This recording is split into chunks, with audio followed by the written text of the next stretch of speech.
అది 1961 సంవత్సరం.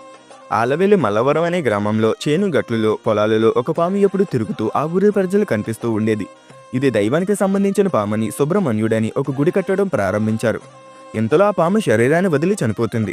ఇదంతా గమనించిన ప్రజలకు ఏది ఎందుకు జరుగుతుందో అర్థం కాక తిరిగి గుడిని పూర్తి చేసి ఆలయంలో విగ్రహం కోసం శిల్పి ఒక అందమైన సుబ్రహ్మణ్య స్వామి రూపం ఎంత చెక్కినా ఆ విగ్రహం పూర్తి అవ్వకుండా పాడైపోతుంది.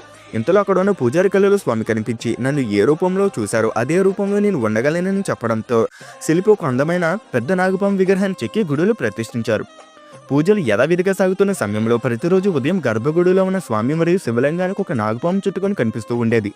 ఆశ్చర్యమైన విషయం ఏమిటంటే భక్తులు ఉన్నప్పటికీ పూజారి నిత్యం శివలింగానికి పూజలు చేస్తూ ఉన్నప్పటికీ ఎక్కడా జంకకుండా ఆ శివలింగాన్ని అంటుపెట్టుకుని రోజంతా ఉంటూ ఆలయంలో ఉన్న కోనేరులో ఉదయం సాయంత్రం స్నానం చేసి ఆ గుడిలో పాము ఉండేది.